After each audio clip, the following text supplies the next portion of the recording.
Bom, vamos lá então, né? Tarda, mas não falha. Última aula de teoria clássica de campos. A gente vai falar hoje do tensor de energia-momento, né? Aquele cara que aparece nas equações de campo de Einstein, né? A gente tem lá Gmini igual a 8π, Tmini, esse cara aqui. No fundo, esse cara, na relatividade geral, contém toda a informação, né, sobre energia, matéria, tudo mais. E aqui a gente vai falar dele, né, e ele vai conter informações sobre o campo eletromagnético, né. Então, também sobre energia e tudo mais. E a gente vai ver que a gente consegue tirar um montão de coisa só desse tensor aí, certo? Em termos da teoria clássica de campos, né? E o argumento pelo qual a gente vai chegar nele é pelo teorema de Noether, que a gente já viu na aula 5, a gente viu um vislumbre, né, do teorema de Noether na aula 5, e lá a gente viu que para toda simetria na Lagrangiana está associada uma lei de conservação. Então, a gente acabou vendo que... Então vamos lá, aqui eu vou colocar simetria ou invariância, tá? Também simetria na Lagrangiana. E aqui qual é a conservação, qual é a lei de conservação que está associada. Eu vou colocar aqui então quantidade conservada, tá? Quantidade conservada. E aí a gente viu que deixa eu pegar uma outra cor de giz aqui, para translação temporal, se eu tenho uma invariância na minha Lagrangiana, uma simetria na Lagrangiana por translação temporal,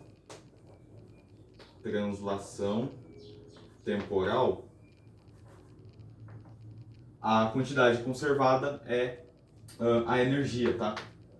Então a energia se conserva. Então pode passar o tempo que for, que a energia vai se conservar. Se eu tenho invariância na Lagrangiana por translação espacial, a quantidade conservada é um momento linear. E se eu tenho invariância por rotação, né? Então, rotação, isso aqui é a quantidade conservada é um momento angular. A gente viu isso, né? Só estou revisando. Momento angular. E aí, bom, dado que, no geral, simetria, quando a gente pega a nossa Lagrangiana lá, né, a gente tem que a Lagrangiana, ela é a soma da Lagrangiana do campo eletromagnético mais a Lagrangiana de interação, né? Isso aqui. Cara, tá um vento muito forte aqui fora, vocês não têm noção, tá absurdo a velocidade do vento. E aí, no geral, a Lagrangiana de interação, ela não conserva energia. Por que ela não conserva energia? Porque, como eu estou tendo ali uma interação, campo e partícula, acaba que o conjunto ele conserva, né? Então, esse L aqui, que é a soma das Lagrangianas, ela conserva. Mas a Lagrangiana de interação, né, ela não conserva, campos em interação não conserva energia, porque pode acontecer, por exemplo, do campo passar energia para a partícula, né? Transferir energia para a partícula. E aí tem um termo de energia que aparece aqui nessa Lagrangiana, né? Então ela acaba que não conserva a quantidade inicial de energia que ela tinha. Agora, o total conserva. E a Lagrangiana do campo livre também conserva, né? Porque se eu tô analisando um campo livre, não tem para onde ele passar energia, né? Ele pode transformar a energia, mas não vai sumir energia dali, né? Porque a gente sabe que isso é uma lei básica da física. Então, esse cara conserva. Então, no fundo, o nosso L, que é menos 1/4 de F mini mais A mi J mi, a gente vai pegar só, né, a lagrangiana do campo livre, né, do campo eletromagnético livre, que vai ser o nosso menos 1/4 de F min, que esse cara conserva energia. No fundo, se a gente for analisar o F min, ele é o quê? Vamos lá. Ele é... A gente define ele, né, dessa forma, que é del mi a ni menos del ni a mi. A gente define ele desse jeito, né? Com o índice embaixo, esses caras também têm o mesmo índice embaixo. E aí, vamos lá. Definindo...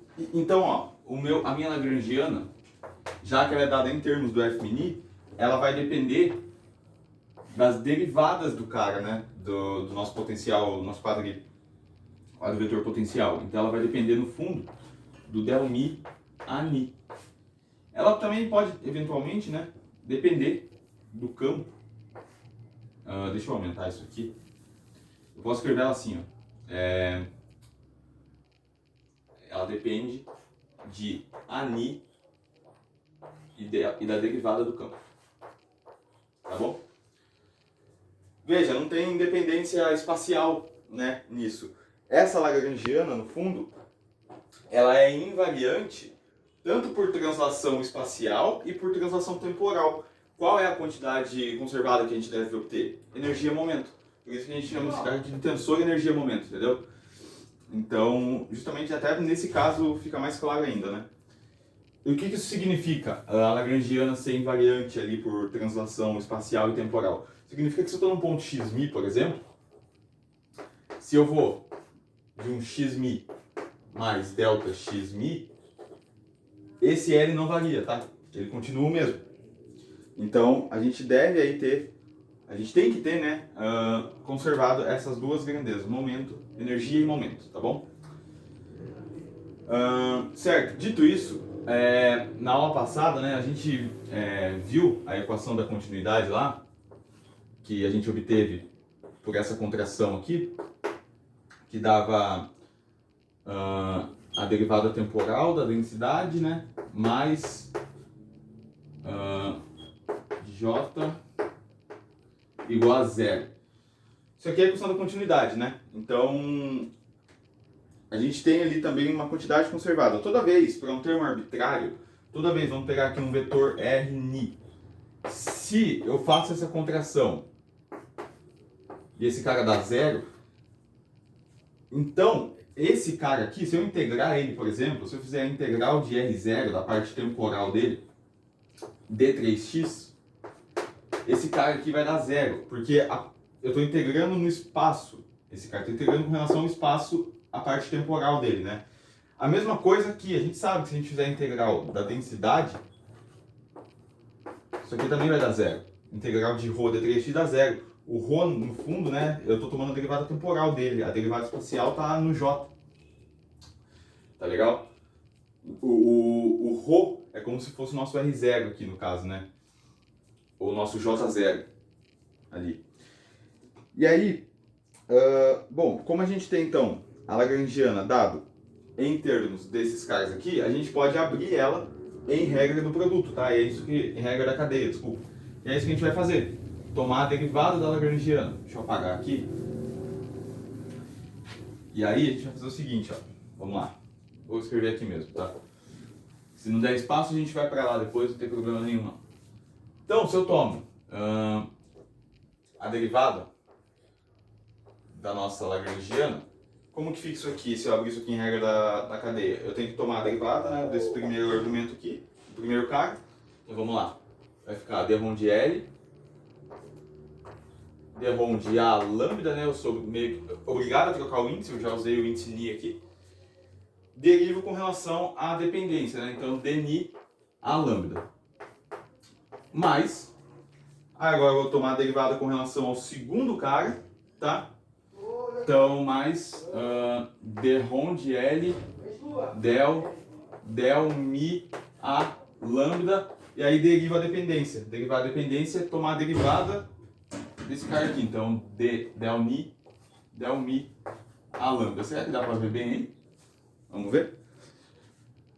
Dá para ver, né? Tá meio desfocado aqui, mas agora isso aqui a gente acerta aqui, ó. Aí, pô. Beleza? Desse jeito. No geral, a gente sabe que as derivadas elas comutam, né? O que isso significa? Bom, del ni, del mi é a mesma coisa que del mi, del ni. Derivada simples aí.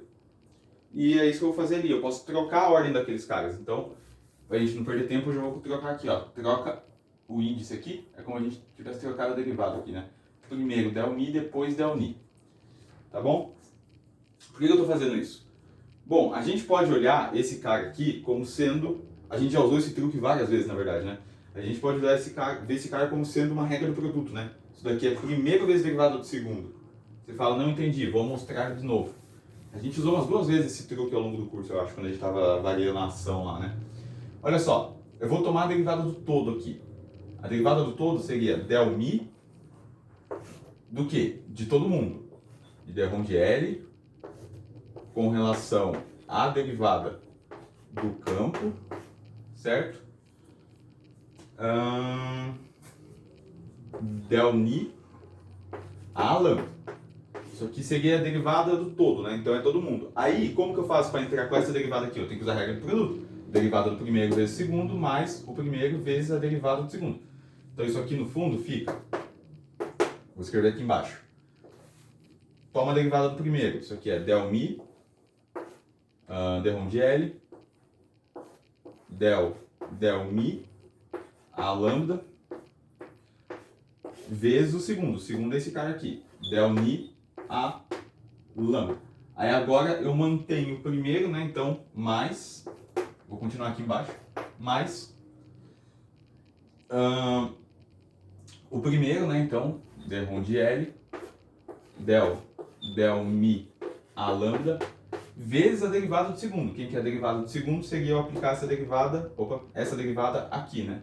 Então, del mi, del ni a lambda. Só que esse último cara aqui é o cara que a gente tem aqui em cima, ó. É a derivada de L com relação à derivada do campo, derivada do segundo, né? Então isso aqui é primeiro vezes derivada do segundo, exatamente esse termo aqui. Então, no lugar desse cara, eu posso jogar esse cara pro lado de lá e escrever como derivada do todo menos a derivada do primeiro vezes do segundo, né? Esse truque que a gente já usou várias e várias vezes. Então, bom, deixa eu apagar aqui pra gente fazer isso, porque vocês vão ver que a gente vai chegar num resultado bacana. Até aqui eu poderia apagar, né? Mas eu vou deixar assim, a gente consegue usar aqui ainda. Então, no geral, tudo isso daqui vai ficar. Esse primeiro cara a gente repete, né? Então, a derivada da densidade lagrangiana fica. O primeiro cara repete, né?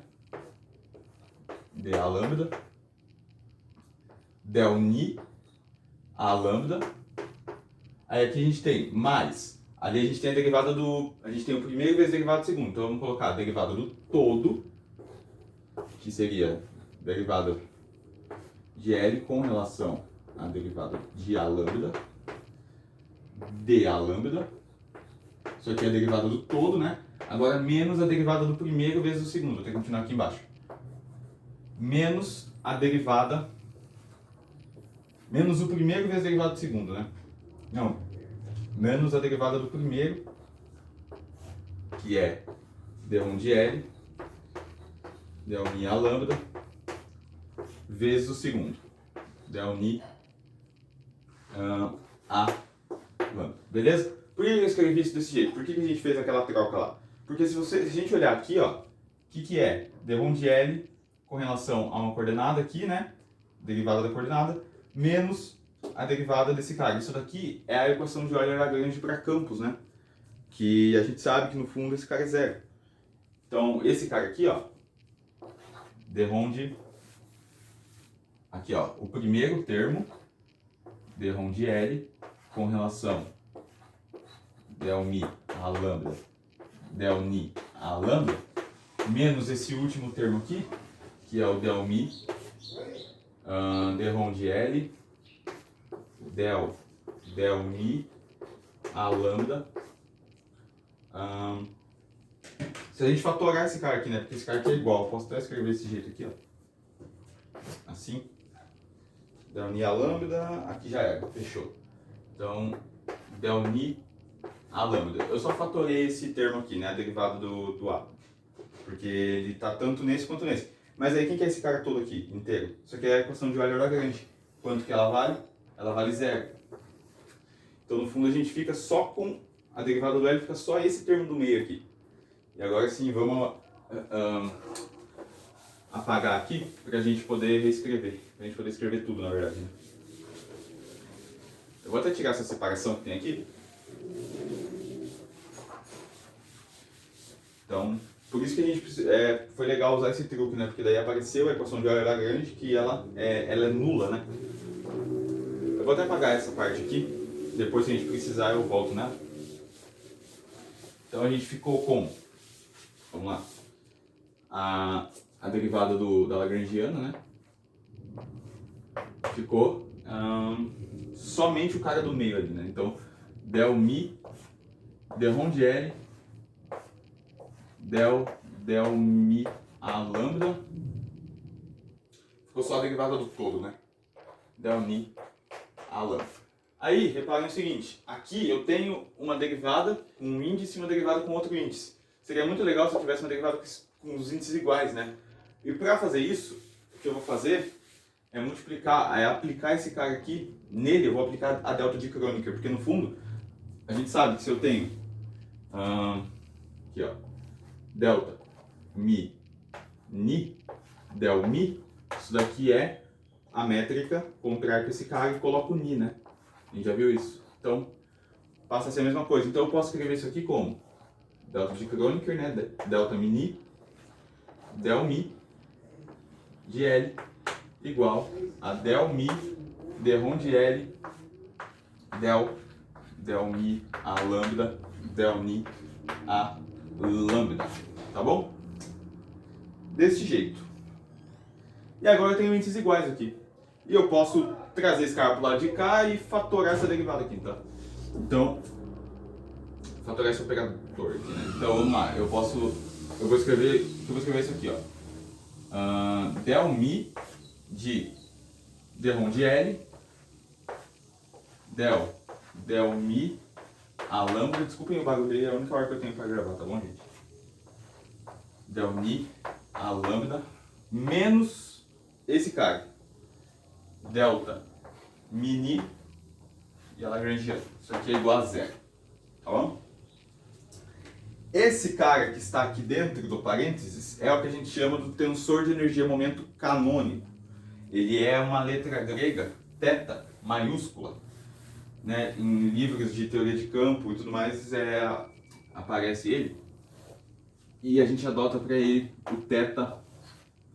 Eu não sei muito bem fazer esse θ maiúsculo. Mas é algo... Meu Deus do céu, pera aí. Dá pra fazer melhor. Algo assim, tá? É o θ mini. É um θ maiúsculo. Tá bom? E, bom... Portanto, né? A derivada do nosso tensor de energia-momento canônico, ela é zero. Só que acontece que assim, esse cara, o nosso tensor de energia-momento canônico, ele não... Deixa eu ver se eu não cometi nenhum erro aqui só. Tô tranquilo. Ele não é simétrico, né? Para a gente obter o tensor de energia-momento mesmo, o que a gente tem que fazer é somar nesse cara aqui, somar a ele, né, ao tensor de energia-momento canônico, um outro tensor que seja... que obedeça à equação da continuidade, né? Que é aquela lá de del ni j ni igual a zero. Quando você integra lá tudo mais, a parte temporal, isso dá uma constante. E aí, eu não vou demonstrar, mas se a gente pega e soma a esse cara um tensor que é desse jeito, vamos, sei lá, uma letra aqui, psi, mini, né? E a gente soma esse cara no θ mini, de tal forma que esse cara obedeça à equação da continuidade, porque na verdade esse cara aqui, ele obedece à equação da continuidade, porém ele não é simétrico, e a gente precisa que ele seja simétrico por causa do tensor de estresse de Maxwell. Vocês vão ver no final o que isso significa. Para quem já viu o tensor de estresse de Maxwell, sabe o que é, né? Se esse cara não for simétrico, não tem como, por argumentos do tensor de estresse, ele tem que ser simétrico por causa do tensor de estresse, senão a gente não consegue obter o tensor de estresse. A gente consegue obter só, em função da matriz, né? Só a parte que tem 0 i. Então, bom, enfim, de tal forma que esse cara aqui, vou colocar um psi maiúsculo, mini seja 0, e aí quando eu somo esse cara no nosso θ mini, né, mais mini, esse cara aqui é igual a 0, desculpa, esse cara aqui, ele é igual ao tensor de energia momento, o nosso T mini, tá bom? Desculpa, o que está aqui dentro é o tensor de energia momento, né? Isso aqui é 0, o que está aqui dentro é o tensor de energia momento. Até porque, se a gente faz del mi T mini, isso aqui tem que dar 0, né? Então o que está aqui dentro é justo. Esse cara é o nosso T mini. E aí, bom, só com isso, né, pelo teorema de Noether, né, isso aqui é para o campo livre, tá? Pelo teorema de Noether, então, se a gente tem, vamos lá, a gente obtém as quantidades conservadas, que são as seguintes, ó. Vou colocar T0 ni D3x. Quais são essas quantidades que a gente já obtém? Bom, isso aqui é dado em termos de uma matriz, né? A gente pode escrever em termos de uma matriz, então o T mini pode ser, vamos lá, T00, T01, T02, T03, deixa eu só ver se está focado aqui. Foca lá. T10, T11, T12, quer dizer, T13, T20, T21, T22, T23. Deixa eu já fechar aqui. T30, T31, T32 e T33, né? E aí, toda essa parte aqui, então a gente está pegando esse cara aqui, né? Como ele é simétrico, eu posso trocar esses caras aqui também. Então, tanto essa parte aqui, essa linha, quanto essa coluna aqui, a gente calcula daquele jeito. E quem é o T00? Bom, o T00,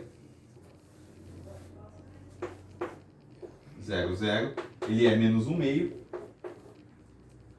do quadrado do campo elétrico mais o quadrado do campo magnético, que é menos o momento magnético.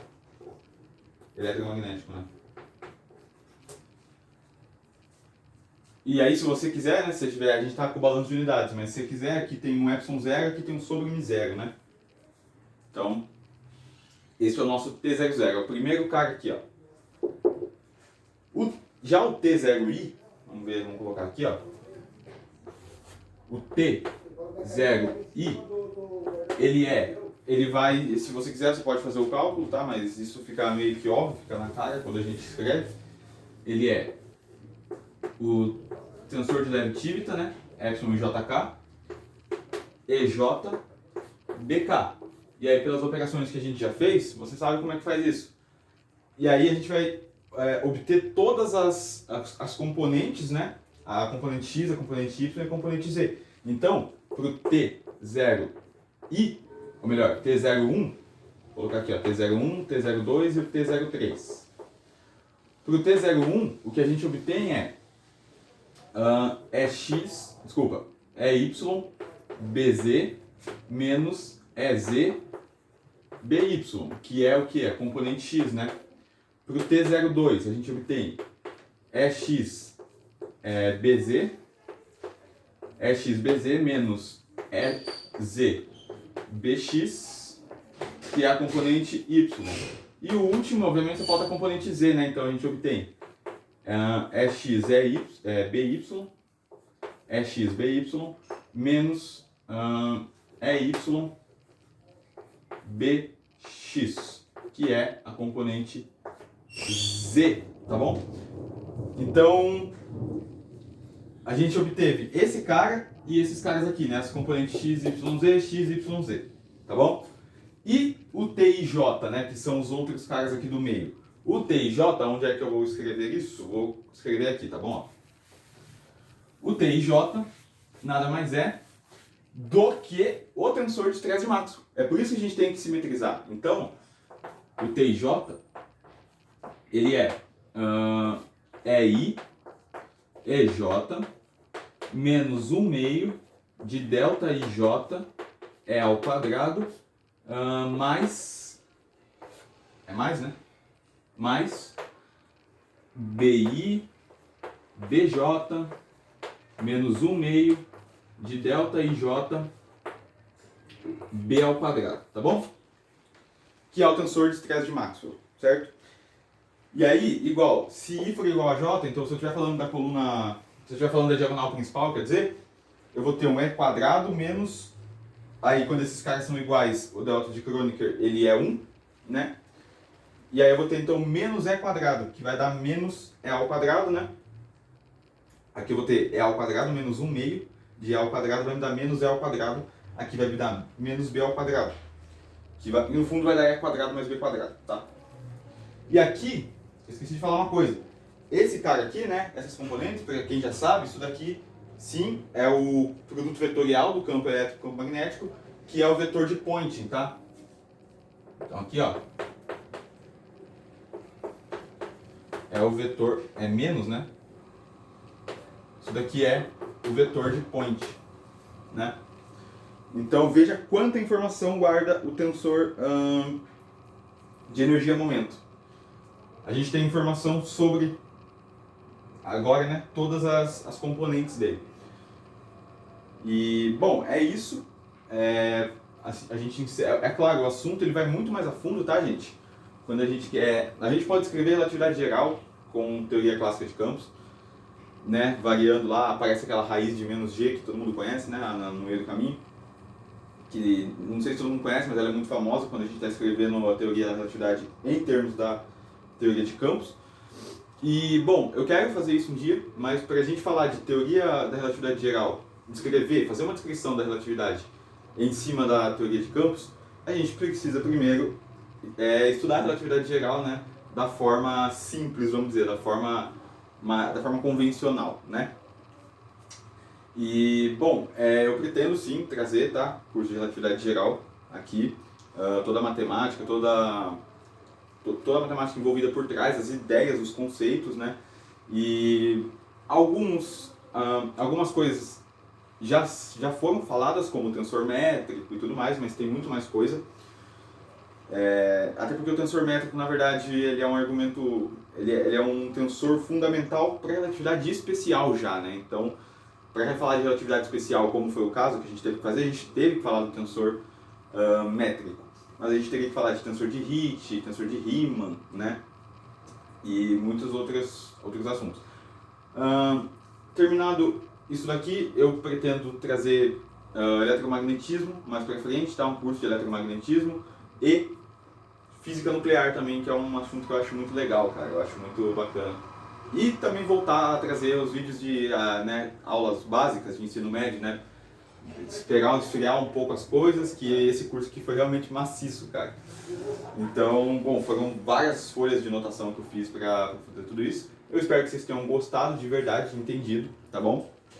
Qualquer dúvida pode deixar nos comentários que eu estarei, dentro do possível, respondendo, beleza?